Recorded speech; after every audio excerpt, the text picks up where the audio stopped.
Welcome. We're so excited to have you here today. It is AI Literacy Day, which is so exciting, and a lot of our team is here with us as well. And we already see Agatha from Dubai. Nice to see Agatha.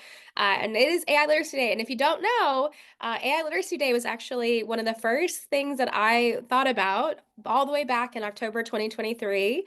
And when talking to Aaron Moat from EdSafe AI Alliance, it became a day. So we're actually our second annual day. Just really excited. And so I'm here with Mandy and Corey from our team at AI for Education, and we're going to take all the learnings that we have from the last year and a half doing AI literacy work in schools and districts to talk about some of the ways in which you can start thinking about this for your own context. So I'm going to introduce Mandy and Corey. So I want to say hello and then give a little bit of background, and then we're going to get going.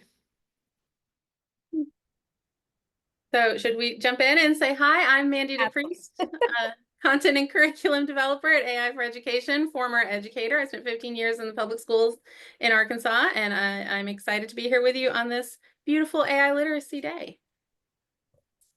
Good morning, good afternoon, good evening to whatever time it is in your area of the world. I'm Corey. I'm the Chief Program Officer here at AI for Education, and I'm also a former educator, a high school English teacher, as well as a former principal, and I spent some time building and designing and supporting implementation in the ed tech world as well. Well, we're just so excited to have you all here today. As we said, AI Literacy Day is in its second year. But as always, we have over 200 people here with us today. Mandy, if you want to go to the next slide. And as you're already starting to say hello, we appreciate that. But also, you're the community of practice. And so when we talk about creating an AI literacy plan at your institution, like you're already doing amazing stuff. In fact, I can see some of the participants are from schools or districts or higher education institutions we've worked with. Some of you are maybe in our Train the Trainer program, so I know you've learned quite a bit.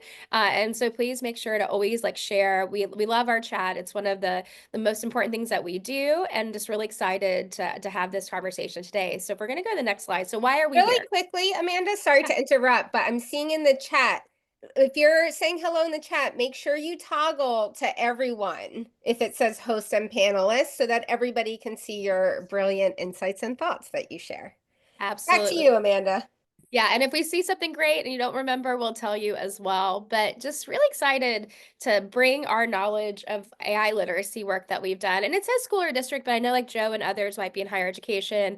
We believe this is very strongly appropriate for any organization. In fact, I would say for any organization outside of education as well. I mean, I think that what we're finding is that this is where we're all learning together and no one really has fully nailed. And so the ways that we think about this, and we like a four-stepper, if you've seen our work before, is that we first think that you have to actually start to define AI literacy first. And I think that's the most important part, is that there are lots of different definitions, including, I have to say, we have one of our own. But what we see here is that when it comes down to it, you have to define what this is going to be. For some institutions like Digital Promise and others, they have a very strong focus on computational, algorithmic understanding, whereas we have a little bit of a different view that is more akin to digital and media literacy. So that's something that's going to be really important for your institution to start with. We then want you to build a team. And so I would like to ask if you have a task force or collaborative or PLC in your organization that's already doing this work. We love that for you, and we want to really have that be established. But we don't want just to be a team. We also believe so strongly you have to actively understand what is happening within your institution, because I think that we often have misconceptions about what's actually happening, and this is a good time to build evidence. Then once you do that, we now have to think about the AI literacy plan itself. So how are you going to identify the best times, topics, and opportunities to start building AI literacy? And what you're going to notice is that we're not just talking about for the faculty or teachers or staff, we're going to talk about community. And so Corey's really going to go into that part. And then finally, how are you going to embed it? So we have a little bit of an example of how you can think about the next 12 months of how you can do this, but we do want it to be something that becomes part of everything that we do in terms of work, professional development and training. So we'll go to the next slide and start with what we believe very strongly here, and that this needs to be for everyone. And I cannot say this, I'm going to say it again. This needs to be for everyone. And what we see right now is that it's primarily for teachers, support staff, and leadership. And what we want it to be is we want AI literacy. This is why AI Literacy Day exists, is that it is for everyone within an education community. So we believe that students, even students that are in K-5, that might not, like, well, not might not, but they definitely, we do not espouse or support using generative AI tools directly with those students without AI literacy work, and choosing tools that are developmentally appropriate. But student AI literacy should start in kindergarten. And I'm going to say that very strongly. And I think that Mandy and Corey will support me on that. We also believe, of course, your teachers and support staff, but also your leaders. And I will say that if you're a leader here, building, building your opportunity to like bring in other leaders as well as your board to build buy-in is going to be very important. And so we definitely believe that that's a very important component of this. And then finally, this is our opportunity to link with home, like to parents and caregivers and communities. They're either like the parents of your students are either familiar with generative AI and already doing this work with their young people. In fact, on this week, we had some guidance and development work we did, and a 11th grader said, you know what, I talk to my dad every day about the news, and so we talk about generative AI, and that's why I feel more confident to use these tools. But then on the other end, what we know is that research shows that, those that are not familiar, like parents aren't familiar, then they're going to be, the kids that they have are going to be less familiar as well. And so we know that this is going to be very important to create that connection between home and the classroom, especially around safety. And so if we go to the next slide. And so what first thing we want to do is start defining AI literacy. And so AI literacy for us goes beyond just academic integrity. And I have to say this, like, if you know us, you've seen this metaphor before. It's something that I have to say, definitely, we sometimes build things because we don't see them anywhere else. And what we see online still today is that the major conversation in education is about AI is for cheating. So Corey and Mandy, have you ever heard that AI is for cheating? Maybe once or twice. Yeah, someone, I'm sure you you might even have said it maybe or heard it yourself within your organization. But we have to say that AI literacy isn't just about ensuring that students don't cheat with AI. Because we have to say, I mean, let's talk about it. Let's real talk it for a second. Kids have cheated before AI and are going to cheat whatever comes next. And so the reason and the purpose and why this happens is so much bigger than just AI being here with us today. It happened before graphing calculators and all these different technological advancements. And a lot of that comes down to how we actually structure instruction and assessment, right? The way that we actually assess students, at least for the last 3 or 4 decades, we know has really not worked and has not been truly authentic. So the idea here is that we need to have a bigger discussion with AI literacy. And what I think sets us apart a bit is that we believe it needs to be a balance of both positive and responsible. And so for us, there are so many cool ways. And I'm actually gonna ask Corey and Mandy to come off mute, but like, let's just talk about it. So for me, like one of the things that I love to do is I really like to get feedback on what I'm writing, especially since honestly, like we are going very quickly with what we develop. And every once in a while, I'm like, this is just not working for me. So I used like Claude or ChatGPT to provide feedback on my writing all the time. But Mandy and Corey, are there other things on the positives that you really enjoy? Let's start with Corey. Oh, I absolutely. I use AI a lot to, I think of it as enhancing creativity or more so as a brainstorming partner. In particular, to your point, we're constantly developing new materials and new content. And so if we have like a new keynote coming up or we're thinking through new courses, I will actually use ChatGPT voice mode as a brainstorming partner to capture my ideas.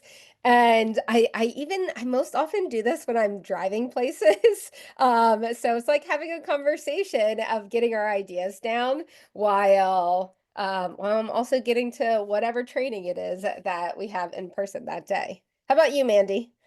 I'm kind of with you on brainstorming. I'm sort of the opposite of you, Amanda. Like I have a lot of ideas, but I have trouble getting started. Like I have fear of the blank page. And so I will usually use it to get me started using that ask me questions prompt. I'll say, I have to do this Mhm. thing. I have ideas, but I'm not sure how to start. Ask me questions one at a time to help me coalesce my thinking. And I feel like it helps me organize my thoughts and also makes me think of new things that I hadn't even thought of before, and that are not even necessarily what the bot suggested, but as it spoke to me and or interacted with me, I started my wheels turning and got ideas that I didn't even have before. So I feel like I've never been more creative or productive than since I've started using these tools to enhance. So I get the concerns about cognitive offloading and like maybe limiting creativity, but I personally find that that's kind of a user, like depending on how you use it, can have either a positive or a negative effect. So I think it's great. Absolutely. And I think that to Manny's point is that there are anything that we do at all with technology is going to come down to how we approach it. Some of this we're not going to have control over, like misinformation that's happening at a really high rate now, especially now with GPT 4.0, where you can create images that look not only real, but can replicate like language pretty great. It can actually render text, and others, and like deep fakes that are very possible. In fact, one of the students, when I talked about his grandmother saw a deep fake and they had to teach her about deep fakes because she was so absolutely convinced. And so I do think there are some opportunities here to really understand some of the global issues that are going to happen with more and more with generative AI, but also some of the things that happen. So for us with academic integrity, for us, the biggest risk here is that students are offloading all their thinking. So they're actually replacing their own thinking and their own foundational skill building and opportunities to grow with generative AI, because now we have the easy button, right? That easy button. And I will say the vast majority of people, including students, don't really know how to use generative AI effectively. So they tend to get the worst out of it. So a lot of kids will just cut and paste the prompt for their book report into ChatGPT, and then they get this book report back and they like maybe cursory glance at it, but just cut and paste it and put it right into a document. So two things about that. One is that this recently a young person did that in one of our schools we work with, and it had a character that did not exist. Like straight up, there was a character that did not even exist in the book that was hallucinated by the generative AI. So it was clearly AI generated. So we know that that's going to be an issue. But then on the other end, I think that what we're starting to see is that students are, unaware of how to use these tools in meaningful ways. And even if they don't try to cheat, one of the students on Wednesday said, I asked for help on my essay, and then I had to learn to say, don't give me the answer. Don't just write the essay for me. Like you just said, Mandy, give me questions, give me feedback, because the tools themselves will kind of just do it for you unless you know how to prompt it. So there's a lot of opportunity here. And if we move to the next slide, and so, yes, and Stephanie, we do have a great guide for prompting for students. So Dan and our team will pop that in. But I love the conversation going, so keep going. But for us, AI literacy, this is our definition, is AI literacy consists of the knowledge, the skills, and the mindsets. And I just want to really focus on this. I think that the knowledge and skill is totally important, but mindsets of appropriate use is going to be where we spend most of our time, that enable individuals to use AI in three ways: safely, ethically, and effectively. And if we go to the next slide, let's actually talk about what that means, because I think that for us, what we like about this is that at first it balances that we just have to know what it is, everybody. I'm going to tell you right now, you even if you're here today, you might not really know the difference between what AI is as a field and what generative AI is today, because generative AI is really what's brought us here today. That ability for, you to use natural language like writing, or Corey talked about speaking, to create something new. And that new thing could be an image, a video, a lesson plan, an essay. But that is something that's been not just new, but really only a part of our lives for the last 3 years. And so the ability to understand and differentiate, I'll go back to Wednesday, a teacher in the session changed her academic policy to go from students can't use AI to students can't use generative AI without permission. She actually changed it live. It was it was very funny. And she was like, oh wait, I actually need to know more about this to set my students up for success. There's opportunities to understand about the role of training data, because of the quality of the training data actually impacts not only the quality of the outputs, but also if it has bias, that is very like a part of it's always going to be there as part of outputs. But if you have a very biased data set, then your outputs are going to be pretty biased. The capabilities limitations, this is where Mandy likes to say, we like to say this idea of learning about than learning with. And so for us, the best way that we could do this, especially with older students into adults, is actually having them learn how to prompt and actually push the boundaries of the capabilities and limitations. So if we go to the next slide, let's talk about what this really means. So in terms of starting to apply these guidelines in an AI literate way, is that one is that we just want you to be safe. We just want everyone within our organizations, our institutions to be safe. And I don't just mean students, because we can be convinced of deep fakes, phishing, we could create a deep fake, we can create an image of ourselves and not realize that now this could be shared. But the idea of protecting your own data privacy and the data privacy of those around you is incredibly important. Knowing what tools, there's a lot of fake ChatGPT out there, everybody. If you want to try this out to see, go to your app store on Android or Apple and search ChatGPT and see how many fake versions there are. And if you know the right one, because it's going to say OpenAI, which is the company that built it. But actually, even understanding that, and then also maintaining that healthy human AI interaction. And we mean that in two ways. One is that there are some people that are using these tools for AI companionship and becoming dependent on these tools, as well as we might just be giving away all that good thinking. So, for example, when Mandy was talking about how she and Corey were talking about how they use it, I don't think I, as their colleague, would be super happy if they were like just giving ChatGPT all the things I ask them to do, because I do ask them to do a lot. And so I think that that safety component's really, really important. And it goes way beyond what we just commonly see, which is just the idea of data privacy and security. The second thing is around ethics. Like, this is where academic integrity comes in, but also just like, do I understand the climate impact that every time I hit a button, like any technology, it's going to have an impact on energy consumption, but also it could have other pieces around professional and academic integrity. There are we talked about it, bias, disinformation, deep fakes can also be issues here. And then finally, I think this is where the verify before you share rule is really important. And so the idea that things are going to look so real that we need to be able to verify, or in this case, do no harm. Like if we think we're creating a really funny image of someone and then it gets taken out of context, it could really be damaging. And so that's going to be important. And then finally, we just believe this so strongly is that you have to, especially as you are going into your career or college, we should be teaching kids how to effectively use how to use these tools. And whether that is being consumers of the tools and applications or actually learning how to prompt, this is so important because just last week, LinkedIn actually identified that AI literacy was the #1 top rising skill out of all of them. And so AI literacy, you're already going to start seeing them on job postings, on expectations for internships, and even into college. And so we really think that's important. But also, we want you to make sure that we're really teaching people how to use their own humanity, expertise, care, attention, creativity to make the most of these tools. Because I'm going to tell you right now, people that use their own expertise or own thinking and originality as the center of how they use generative AI will do so much better. And they get so much better output and they're able to do things that have never been possible before. So I'm going to hand it over. And so this is what we would suggest for you all thinking about that first step. Does this resonate with you? Do you want to look at other types of definitions, or do you want to define it for your context? So I'm going to go to the next slide, and I'm going to hand it over to Mandy. Thank you, Amanda.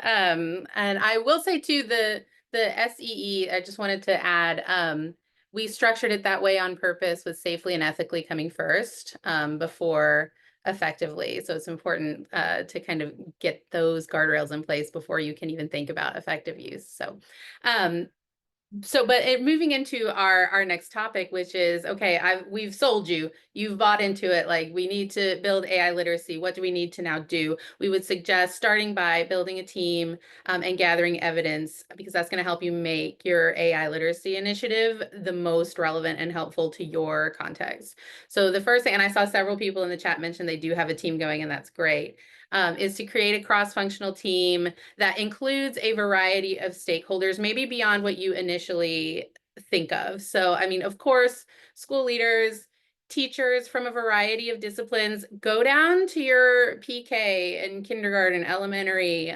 If you're higher ed, make sure you get somebody from every department, including like CTE or whatever, that you might not initially think maybe has much use for AI, because they certainly do. Like, this touches everyone. And so we want to make sure we get everyone's perspective. Includes students in this, especially like young adults. Everyone at AI for Education is sick of hearing me talk about this book, but 10 to 25, The Science of Motivating Young People, talks about how we can help younger people like buy into stuff that older people want them to do.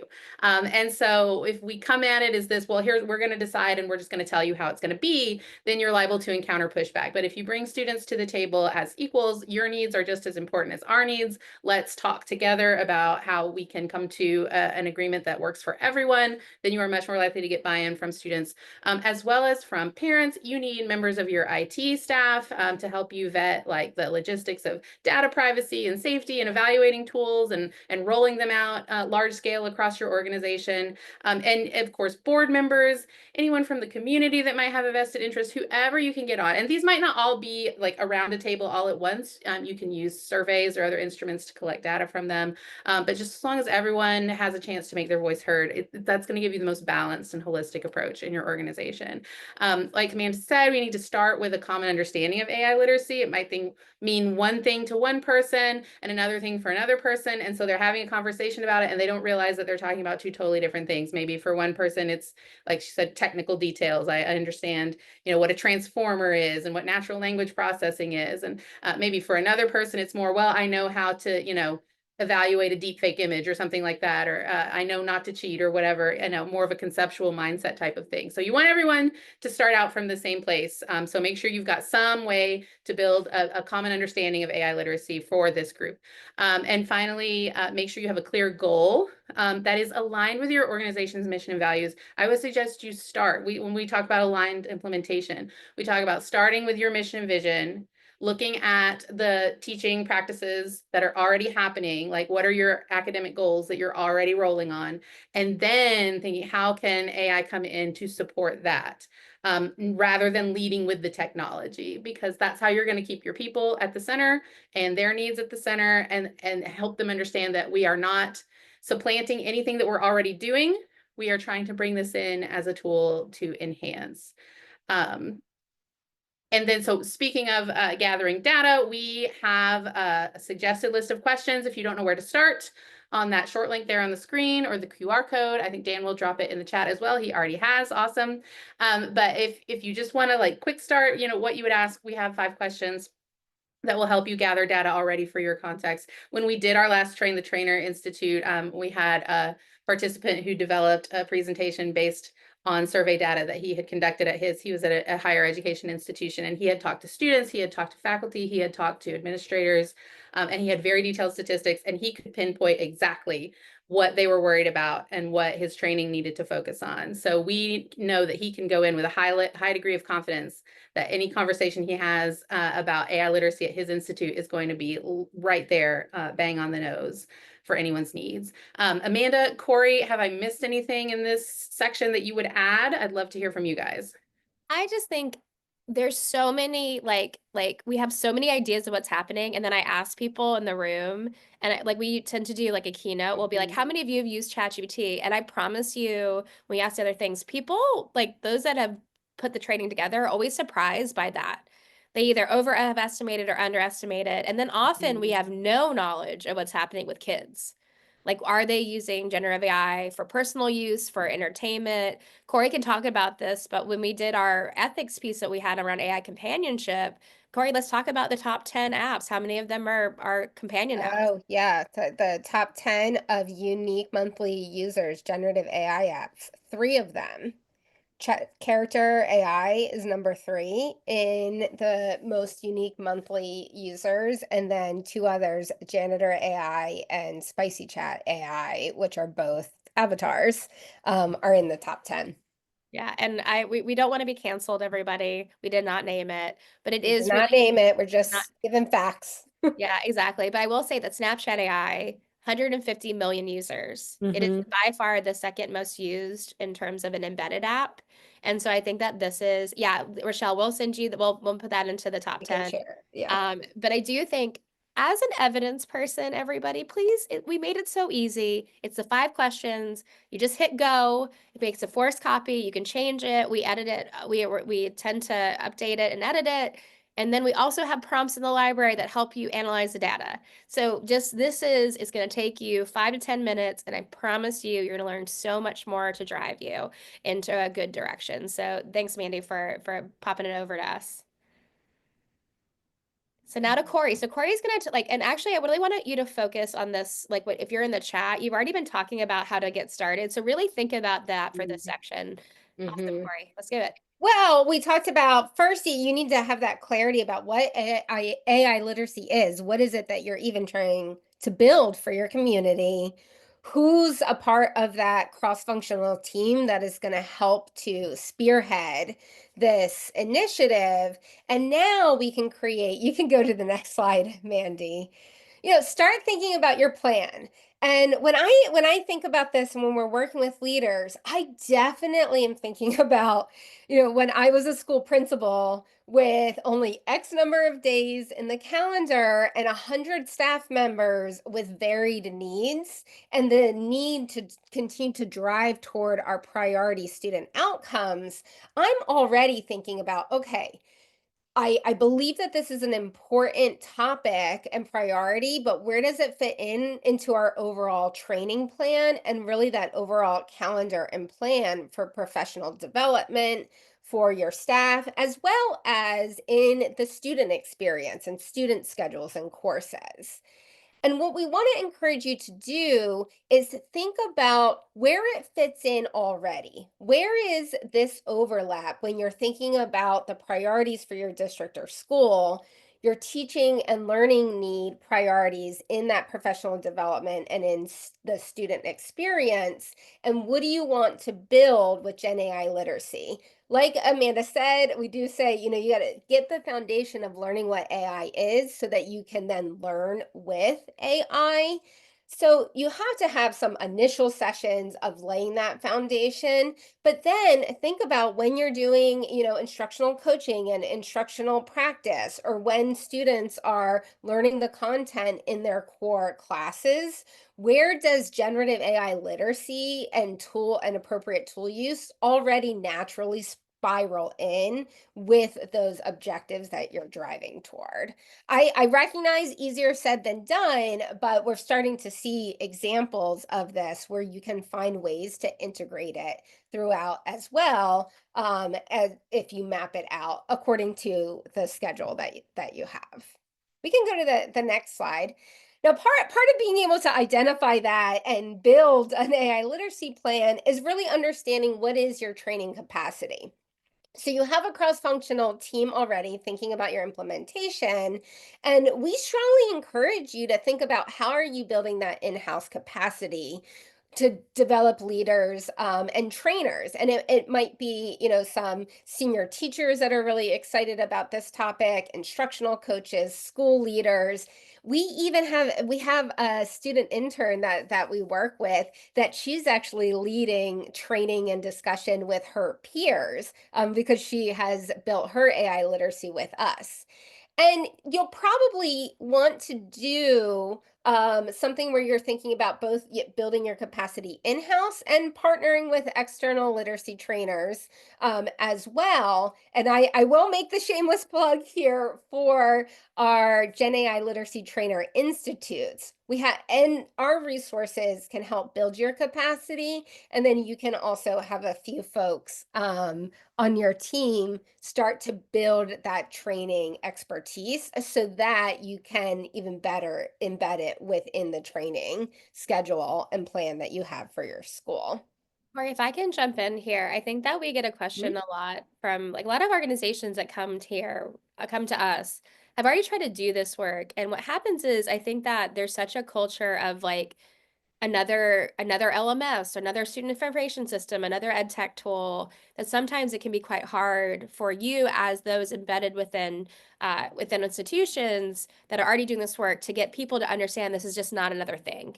Like this is just not you coming in and saying, and today we're doing this, and it's going to be, and then the teacher goes, Right. oh, I'm just going to close my door, and a year later it's going to be something else. And we know that that happens, but one of the things that we think about with the partnering piece, whether it's like going to webinars like ours or other great resources or people in the community, even like industry leaders in the community come in and talk, is that it allows you to not push something and not instead it's like here's this expert that's coming in and talking about something really important, and what that happens is that allows us to say things that are hard for you to say. And I think that that is, especially for us, we're not selling anything. We're not selling a tool or anything along those lines outside of AI literacy.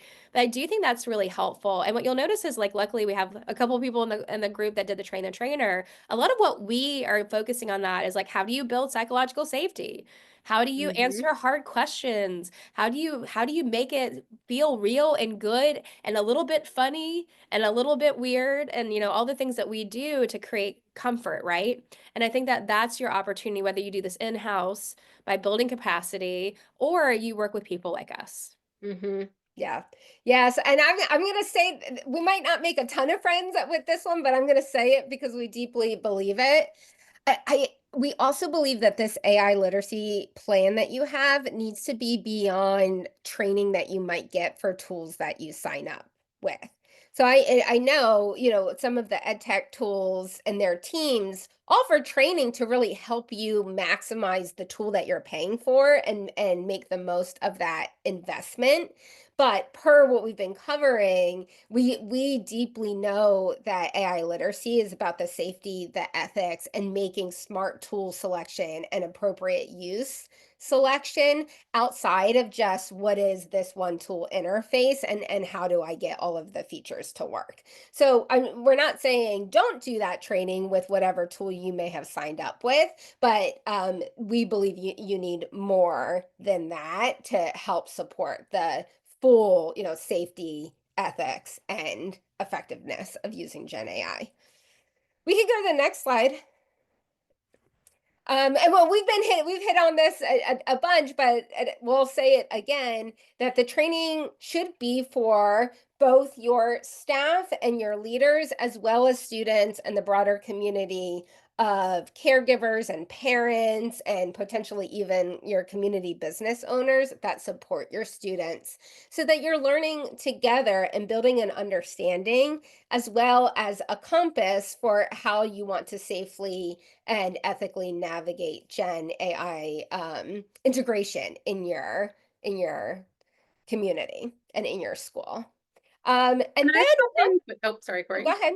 Well, I was just gonna say, we've been getting more and more requests from like parent groups and like schools who want to Mm-hmm. provide training for their staff specifically on communicating with parents. And I think that's as a result of parents starting to be more aware and starting to ask questions. And so I think it's helpful to get out in front of that as much as you can, and kind of help build goodwill by saying like, we're being very transparent, we're communicating with you, this is what we're doing. So Absolutely. I And like even that. the districts that we were working with on Wednesday, Mandy, to your point, there was a parent in the room as part of their task force, and she was very much saying we need to make sure we are providing learning opportunities for the parents because we're trying to have students build a skill set of appropriate use. And even it's not helpful if students are following the guidelines in the classroom, but then they go home and the parents aren't as aware of the different tools that they're using and when it's appropriate to use to guide them. Mandy, you want to talk about our principles for effective training as well? Let's go ahead and go to that slide. So now that once you have your team, you're starting to think about where does training fit within our priorities and our calendar and our schedule, you have to make sure the training's effective. Yeah, and this is what we've kind of gleaned from our experience providing training to schools and districts all over is we kind of need to see these things. Number one, focusing on general AI literacy before specific tools. Corey spoke to that very well just a moment ago, because a lot of times people will kind of put the cart before the horse because they've seen something on social media, like there's lots of teachers are excited about this one tool, so can we anchor it in this? And we always advise you to take a step back, build that general AI literacy first, because most of those tools are powered on foundational models. And so all of the same issues regarding bias and hallucinations and like just ethics of use all apply. And so you'll be able to develop more general skills and move with agility between tools if you have that first. So that's the first step, build general AI literacy. Second, focus on building capacity, not expertise. I would say one of the most frequently asked questions we saw in the last Train the Trainer, and I've seen a few times in this one start to come up as well, is what if people ask a question that I don't know the answer to? Like they feel this intense pressure to know everything all at once. And we need to communicate and be really clear to everyone, like that is not the goal here. Once you have the basics in place, that's enough to start, thinking about how you want to incorporate it into your practice, and you'll learn as you go. But don't let the goal of being a perfect expert that knows everything about AI get in the way of you being a proficient AI user today. So build that capacity, not expertise, that more knowledge will come. Number three, respecting teachers' agency and autonomy when it comes to using Gen AI. I think this is huge. I think we had a question just yesterday at our AMA about like, how do I get these teachers to buy into this and do what we want them to do? And it's like, well, you may not be able to get them to fully buy into it, and that has to be okay. Like this type of technological shift happens in the context of subjective feelings and emotions. Everyone's going to have different experiences and beliefs that they bring to the table, and that they're going to combine with their professional knowledge, their knowledge of their field and their content area. And we have to trust teachers to be the professionals that they are and make informed decisions about how this will fit into their teaching and their subject area. And so I think it's a good idea to create guidelines and frameworks that people can operate within and make choices within. One of the things that we hear all the time is, well, AI is just here to stay, so we have to learn about it no matter what, and it is here, but like that really undermines teacher agency and autonomy. We do still have a lot of choice about how we want to integrate it into our practice, how we want it to look, what tools we want to use, how we want to talk about it with students. And so you want to develop guidelines that are broad enough to accommodate a wide variety of integrations of AI into their teaching, but then specific enough so that people still know what to do. It's a fine line.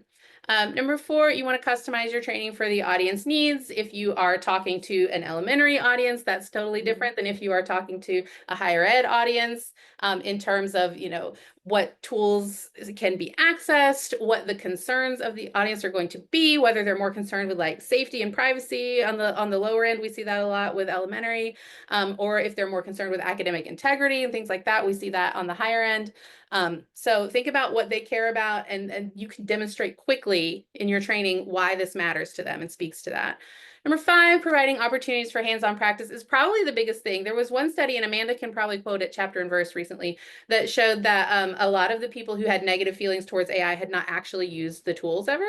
And so what we always try to include in our training is some kind of hands-on prompting or exploration of the tool so that we can immediately demonstrate what the value is to you. And we often see people as they start to use it, like at first it's really quiet, and then they start to kind of nudge their neighbor and be like, hey, look at this. And then people start laughing as they start doing silly things and realize the capabilities, and you can feel like the vibe palpably shift in the room. And I think more than anything, that helps move the needle on any kind of resistance or skepticism or questioning. I mean, certainly we should still maintain some caution, but like just kind of getting over that initial hump of, resistance, hands-on opportunity is the best. And then finally, continuing support. It can't be a one and done, not with something like this. You need to, in that initial training, talk about here's how we're going to continue to support you, whether it's through continued partnership with an outside organization like us, whether it's through incorporating it into cadence of PLCs or professional development that you already do, whether you're going to deploy instructional coaches to help support. But what are you doing to help teachers continue to develop their understanding of these tools, where can they go if they have questions, identify who they need to ask. That just helps develop that sense of psychological safety, like Corey was talking about earlier. Like, we have planned for this, we have made provision for this. It's okay for you to ask questions and make mistakes. It just helps develop that culture of innovation and experimentation and things that you really want for ideal AI implementation. Amanda, Corey, what would you add? I think I just want to say, I know this probably feels like a lot. And what we would suggest, though, is that if you think of these as like general operating principles, meaning like you're not, no one needs to be an AI expert, including you know, that we're focusing on foundations first before we going into specific tools.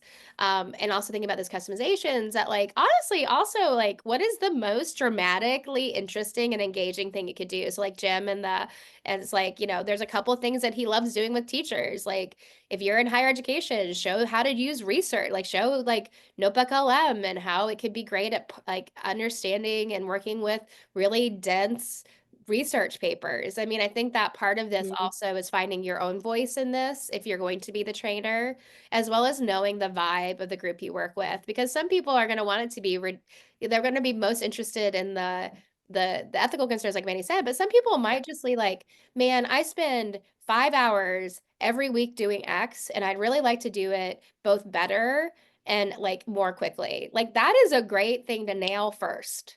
Like, and it doesn't mean you have to do a whole thing just on that, but like if you're going to do the basic introduction, include something about that in that introduction. Absolutely. And if we can go to the next slide, Mandy, we have some ideas and examples for working with both with students and your whole community. These are things that you can do in workshops in class, but as those separate follow-up activities as we're talking about planning for continued support and really embedding it, providing case studies to discuss and to really apply those AI literacy guidelines or academic guidelines, you know, whatever you're working with. This is what our student intern is actually doing with her peers, where they have a set of guidelines, but she is presenting them with some scenarios and they're discussing within their advisory groups. Having debates about what is the impact of the tools and the guidelines that we've decided upon as a community, having students, having teachers create their own infographics or their own one pager resources to have available to them in their classrooms or even in the hallways of your school, for example, to help support the application of AI literacy principles and guidelines. And then, of course, in breakout groups, have students, have parents, have your staff and educators put things into their own words and then their own context and present it to one another as well. We can go to the next slide, and because we will be remiss. I know we're coming toward the end here, but we would be remiss if to not tell you about a few of the things that we run into. I mean, and I know Amanda, even you and I this week ran into some of these common issues and barriers. I mean, one, you can really prepare for a lot of these by thinking about how you would address them, like explaining tricky concepts like hallucinations. And AI detectors is a bit of a tricky concept because it can feel like we're taking a helpful tool away from teachers. And so, even thinking about the components that might be a little controversial within the group, like AI detectors and student use, really thinking about how you're going to navigate and, in fact, invite varied opinions within your audience so that they can see what the range is and really discuss and connect it to a common vision for your school and your students. Tech issues, I think we both ran into Wi-Fi issues this Oh my week. gosh, You yeah. know, we Also, just like, can I just say that like one of the reasons why we don't often train with like a Gemini or Microsoft Copilot is it'll just straight up say no. yeah. And so, for example, on Wednesday, we were doing an image generation piece, and someone and the Gemini was like, "I do not build images." And we're like, "Yeah, you do." And it's like, "No, I don't." And so, like, I do think that just even like the tech issues of Yes. like, honestly, I've been in places where not only has bandwidth not work, but literally every chatbot in the world broke when I was in Iowa last summer. Mm-hmm. If you were training on that day, I feel bad for you too. I feel bad for the people that were hanging out with me. But I do think this is where it gets. I just like I said, Corey, in the chat, like I feel like honestly, like part of our job is just like rolling with the punches and showing how Yes. these could be teachable moments and like doing a lot of turn and talk when things don't work and having a lot of little Mm-hmm. things in my back pocket for And that. it, thinking out loud, the troubleshooting. And we don't have it quite on here, but the other thing that we navigate a lot too is because these tools can be unpredictable, and we're live modeling, and we think that that's what you should do. And sometimes you get really inappropriate outputs. Um, for we try to be careful about it, and we notice it right away, but even being ready to see, like I was modeling character AI on Wednesday and pulled up Saquon Barkley, and he was extremely flirty to the point where I was like, okay, that we're not doing this example anymore because it was a bit uncomfortable. And while I had preferred to not be put in that spot in front, of a brand new district that we're working with, at the same time, it was such an important teachable moment because they were learning about the potential risks of something like character AI if their young people are on it, frequently engaging with these avatars. The other thing I think Amanda and I both hit, we were talking about it on Wednesday with our groups, cognitive overload.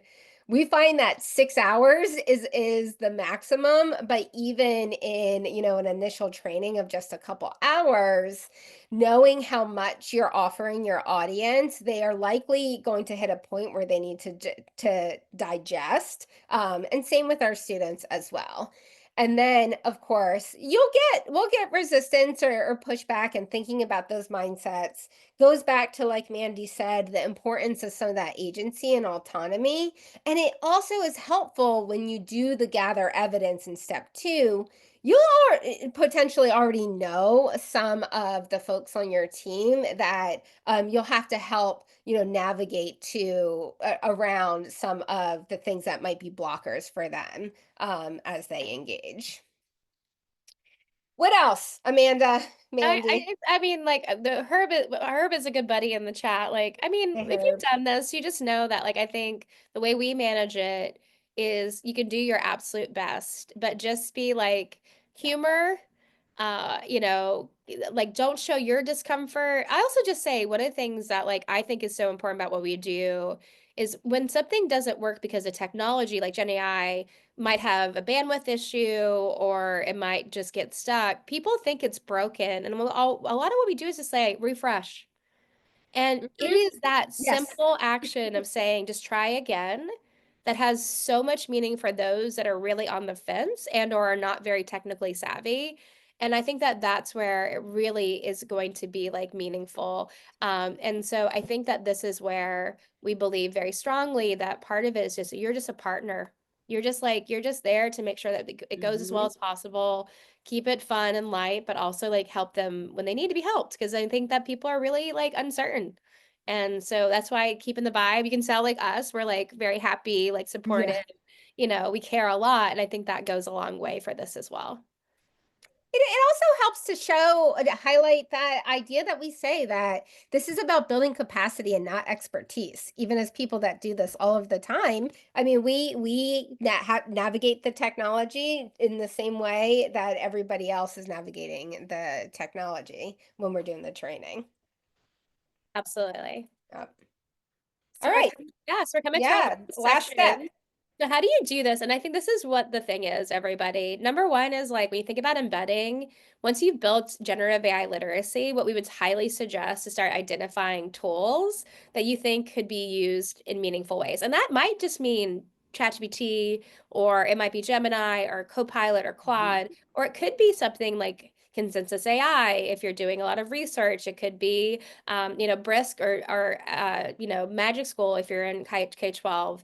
And so I do think that this is where it gets really interesting here is that for the same thing we talked about, those aligned, you think about the three overlapping spheres, is that you need to pick a tool that you want to align with the key outcome. So for example, if you're saying, I just need a chatbot for our our faculty or staff or students, the answer is why. Why do you need that? Is it to build just AI literacy? Okay, that makes sense that it would just be a chatbot. But is it to help with critical thinking or brainstorming or lesson planning? And that's where we want you to really think about what is the actual purpose of the tool so that you're able to set people up for success, but you're also not inundating people with 10, 15, 20, 25 tools because a lot of them, I will be honest, if the foundation models make mistakes and are not great yet, then any application is also going to have those limitations. And so they might solve for some things, but it is impossible, not almost impossible. It's impossible to solve for all of them at this stage because the technology is so new. So it's almost better to be like really targeted first because also these things are expensive. These things are not cheap right now. And so I do think that's where we want you to think about because if you wanted to pull in every tool, it would cost you your entire tech budget, if not more. So if we go to the next slide, Mandy, and we're kind of coming up to the end, we have a couple things for you. So Mandy actually is, if you don't know who we are, like Amanda, I started the business and then I do a lot of our training and strategic work. Corey is like me, very similarly on the road a bunch. And Mandy also does training, but also Mandy is the lead on our content. So if you like anything we shared today, let's give Mandy some like applause because she's the one that's doing all this work. So this choice board is actually a great way to get started. So Amanda, you want to share that? Yes, well, thank you for that, Amanda, but it's also very much a team effort. All of our thoughts go into creating these resources, so I'm just thankful to be part of the team.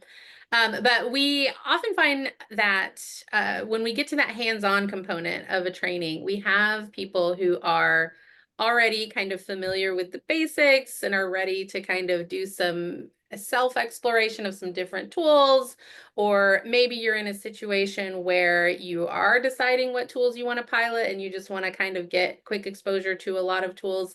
Something like a choice board will help you kind of structure like an independent exploration of tools. And so this is actually just a Google Doc that we share. And this one has these particular tools based on what the group we were working with when we initially made it wanted to do. But we've done several versions of this point with different tools. You know, if they wanted to explore presentation tools, or if they wanted to explore research related tools or things like that, you know, you can customize it however you want, but we just provide the link to the tool. Sometimes we you can see this one has like a sample task immediately underneath it.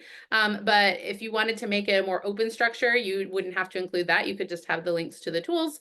And that lets everyone gain exposure to a wide number of tools. They can make sure they find the one that's most relevant to them, the most relevant use case, and they can give you feedback about what they like, what they didn't, and that can help guide your decision about what to implement in a pilot, and also what to, if you're going to purchase something, things like that. So we have the short link there. I'm sure Dan has dropped it in the chat already. But we welcome you to take that, copy it, you know, do whatever you like to help build capacity, not expertise, in your people. Yeah, absolutely. And I dropped it in. I beat Dan, but I dropped it in. So you have the choice board. If we go to the next slide, you know, the last couple of things we just want to think about in terms of the embedding is like just starting to think through, you know, when and how. So like for your leaders, like when is the best time for them to engage? It might be summer. You know, this upcoming summer when if you have 12-month employees, like that might be the place, or during like kind of days where they don't have people on site, right? Because we know that leaders, if you have people on site, like you're not fully paying attention. So think about that for staff. Like, what do you already have allocated? And I wrote a note about this in the chat, but like, don't just do an AI training where you have to find a day and a time, but like, can you infuse AI tools and ideas directly into it? And so someone just said about GPT-4o image, you can do some really, really fun, you know, like image generation stuff. Like you could have your weekly meme for your trainings or after school sessions you do with teachers. Just build one live and show people how to use natural language, not just to build the image now, but also to edit it. You know, Mandy's been having a lot of fun with cats, everybody. There have been lots of cats everywhere. There've been cat My memes. son loves cats, I'll just say. So that's Corey has two cats, but there's cat memes, there's cat all kinds of things happening. So there's some fun there. For students, this is where we really believe it can be embedded in if you already have digital literacy programs or media literacy.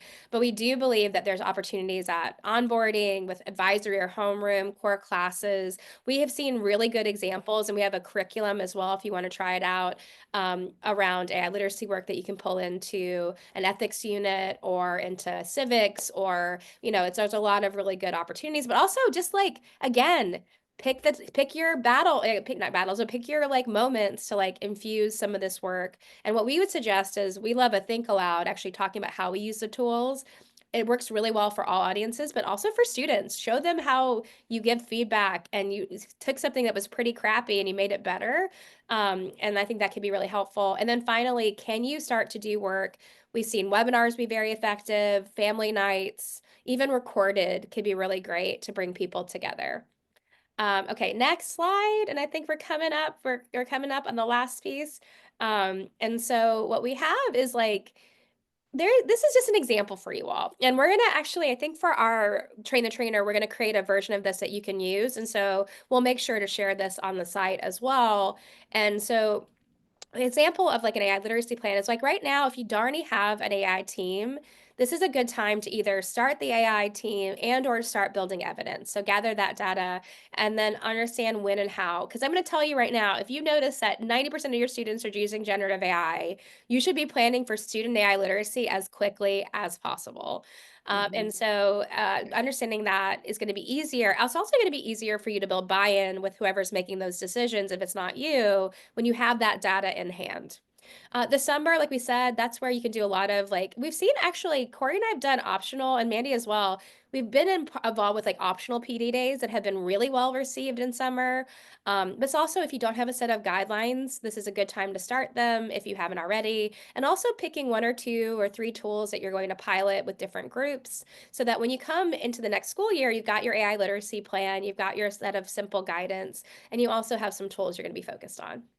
And then in the fall, this is where we would love you to kick off AI literacy. Make it a big deal. Have it be a day. I'm telling you right now, kids care about this, everybody. There has never been a time, I think, where kids do not care about the same thing that we care about so much. And I promise you that. And so have a big day, make it a big deal, have a lot of fun, embed those opportunities for staff, and then also socialize those guidelines and start building those piloting pieces. And then finally in spring, just continue. This is a continuous process. And Mandy actually wrote a slide that really resonated with me, this idea that like, it's not a end state. Like, Gen AI literacy is not going to be a shining goal on a hill. It is a lifelong learning. It is a journey. And it is as much about that learning together as anything else. And so I think that that's going to be just really important for us to understand that none of this says here 100% AI literacy by X. We love that, and we would love to see that, but it's much more about how are we building these systems, these spaces, and the opportunities to build AI literacy as an entire, if you're high school, middle school, elementary, or university. So last piece is, we don't stop learning ourselves. And so one of the things that's really, really nice is that you guys can be part of our journey and we can support you. And so whether you join or have us come in or do the work, we also have free webinars we're doing. So Leon Furs is Australian. I don't know if any Australians were able to come because of the time zone, but Leon is a really good guy doing really interesting work. He's still working within organizations, but he talks a lot about assessment practices. And so he'll be joining us next week. It is free and it's a great one. So if you want to do this, we can, drop this in the chat. But know that, and we'll also include it in the email tomorrow. And then finally, we are your partners here. There's so many free resources. If you've never tried our prompt library, we have a free 2-hour course. We're hoping to have a student course soon, probably for the fall. I keep like all things that, we should be 90 people instead of, 10. We have a lot of big goals, but we also have our newsletter if you're really interested in like learning more about AI in education. But I just want to say thank you all for being here with us today and celebrating AI Literacy Day. We can come off share. I mean, I think that, as the person that had the crazy idea 2 years ago, to be able to have hundreds of people join us, not just here and around the country and also the world, has been really amazing. So I just want to say thank you all for being a part of this journey, whether you're just getting started or you're doing amazing work. We appreciate you. And I want to say thank you to Mandy and Corey, who I could not do this without. And Dan And is off Dan video, but and Dan has been Amanda, amazing. our fearless leader. You guys are stuck with me, but we just appreciate everybody. We'll be sharing the recording and resources tomorrow. Good luck. Just like, you know what, this is a day to celebrate this new opportunity of learning and the opportunities that will come with it. So thanks everyone. We really appreciate you and hope you have a beautiful day. Thank you for being here, everyone. Thank you. Bye.